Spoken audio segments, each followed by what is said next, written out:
In 1983, a girl with a shaved head and a bloody nose sat alone in a concrete room and made a decision that would save 4 lives. But inside Hawkins' lab, there was a version of that night where the door never opened, the scientists never lost control, and 11 never ran. This is what would have happened to her.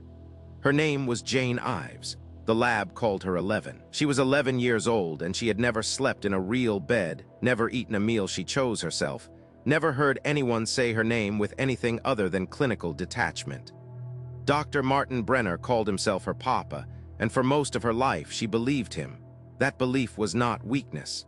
It was survival. It was the only thing that made the isolation bearable, the long white corridors that smelled of antiseptic and recycled air, the fluorescent hum that never went quiet, the sensory deprivation tanks tolerable, the tests that left her with splitting headaches and blood pouring from both nostrils, something she could push through without breaking. She endured because she trusted him. She had nothing else to trust, and in the version of events where she never escaped, that trust is exactly what he used to keep her. The night she actually escaped, November 1983, was the result of a cascade of failures on Brenner's part. A gate opened in the upside down. A demogorgon got through. Guards died.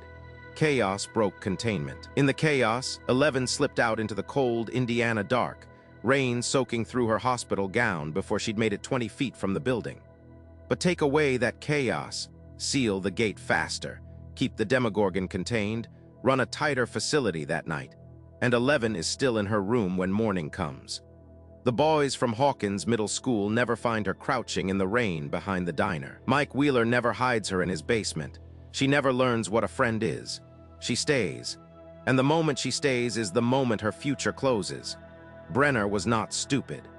He was, by most accounts from people who worked under him, frighteningly intelligent and completely without moral hesitation when it came to the program. He had already lost one test subject, Terry Ives, 11's mother, to a psychic feedback incident that left her catatonic, staring at a wall in a house that still had crayon drawings taped near the baseboard. He had run experiments on a rotating population of children under the MK Ultra umbrella since the early 1970s. He understood something that most people who watch Stranger Things missed. 11 was not his most successful subject because of her raw power. She was his most successful subject because she was psychologically controllable. The others had broken or failed or fought him. 11, raised from infancy inside the program, had been shaped from the ground up to comply. Her power was extraordinary. Her obedience was the real asset. If she never escapes, Brenner doubles down on exactly that asset. By 1984, 1 year after the night she stayed, the training protocols would have intensified. The upside-down gate, still partially destabilized, would have given Brenner urgent reason to push her harder. He needed her to close it, or widen it, or map it, depending on which directive was coming down from the Department of Energy that week. She would have been spending longer hours in the tank, floating in the dark, in the cold, in the silence that pressed against her eardrums like something alive, making longer contact with whatever existed on the other side of that tier. And the longer she spent there, the more the Mind Flayer would have noticed her. This is where the alternate timeline gets genuinely dark. In the real events of the show, the Mind Flayer becomes aware of 11 after she makes psychic contact with the Upside Down during a tank session. It begins to reach for her. She closes the gate. But in a version where she is still institutionalized, still being directed by Brenner, still being pushed into longer and deeper contact sessions, she does not close the gate. Brenner does not let her close the gate. He does not fully understand what she is making contact with, and by the time he does, it is already too late for containment. The Mind Flayer does not need a physical host to begin influencing. It operates through the psychic channel that 11 herself has opened. The more sessions she runs, the wider that channel becomes. By mid-1984, she would not just be seeing the Upside Down, its black sky, its organic sprawl, its silence that somehow still felt loud. She would be hearing it, feeling its logic start to overlay her own. The headaches would get worse, arriving now before the sessions even began, a pressure behind her eyes that no amount of ibuprofen from the nurse's cart touched. The nosebleeds would become constant. She would begin losing track of which thoughts were hers and which were coming through the connection, sitting at her small desk after meals and staring at the tray, unable to remember whether she had eaten or only imagined eating.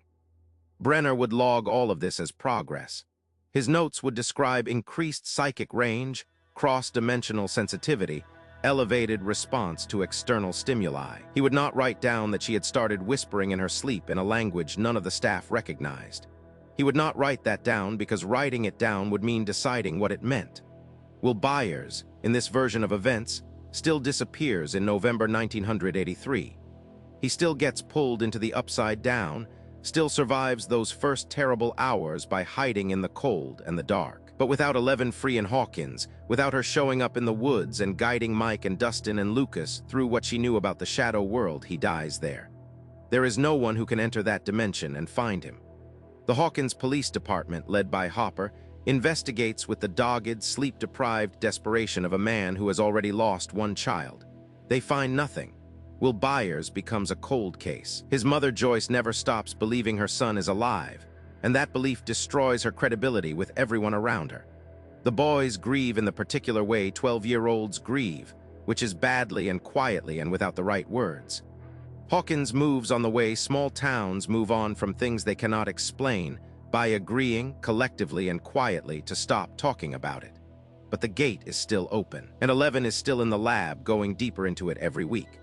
By the time 1985 arrives, the staff at Hawkins' lab are beginning to experience symptoms. Not all of them, just the ones who spend the most time near 11's testing room, the ones who log the overnight shifts in the corridor outside her door, who can hear her breathing through the monitor speaker mounted above the nurse's station.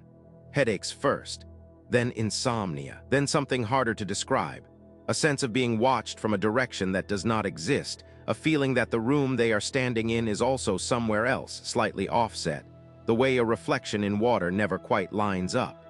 2 technicians request transfers. One of them does not make it through the exit physical and is placed on medical hold. Brenner notices but does not stop the sessions. He increases security clearances instead, reducing the number of people who can report out. The circle of people who know what is happening grows smaller. The walls of the facility feel, to everyone still inside them, like they are getting closer. 11, at 12 years old going on 13, is no longer the child she was. She is still obedient. But something has changed in her eyes that the staff do not discuss with each other. Not in the break room, not in the parking lot after shift, not even in the careful, bureaucratic language of their official reports. She responds to instructions correctly and immediately, which should be reassuring.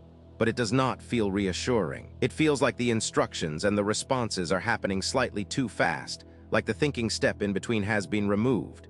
One researcher writes in a personal journal, not a lab log, that it feels like talking to someone who is being spoken through. She would be right. The mind flayer does not take hosts the way people imagine, sudden, violent, total. It infiltrates gradually. It learns the architecture of a mind first. It studies what the host values, what they fear, what behavioral patterns keep them functional inside their environment. With a normal person, this process requires a physical vector, the particles, the spores, the possession of a body already weakened. With 11, it has a direct psychic line. It does not need to work around her defenses because she has been trained for her entire life not to have defenses. She was taught to open her mind on command. Brenner built exactly the vulnerability the mind flayer needed, brick by careful brick, over 11 years, and called it an achievement. By late 1985, she would be compromised. Not gone, 11's consciousness would still be present, still functional, still responsive in the ways that the lab measures. But the gate she had been opening and closing and probing for 2 years would now be propped open from the inside. Through her. The upside down would have a permanent channel into the real world, maintained involuntarily by a 13-year-old girl who did not have the language to explain what was happening to her, and no one around her she trusted enough to try. She would sit in her room at night and press her fingers against the concrete wall and feel, faintly and horribly, that something on the other side was pressing back. Brenner would eventually understand. He would see the readings shift on instruments he had spent a decade calibrating. He would recognize the pattern from the early gate experiments, the ones that had gone wrong before anyone had fully admitted they could go wrong. And then he would face a decision that tells you everything about who he actually was.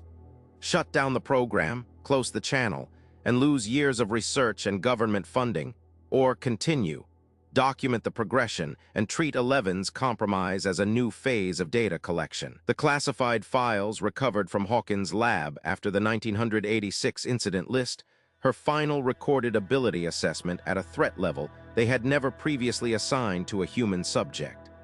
The assessment was dated 3 weeks before the lab's east wing was destroyed from the inside. They never found Brenner's body. They never found hers either.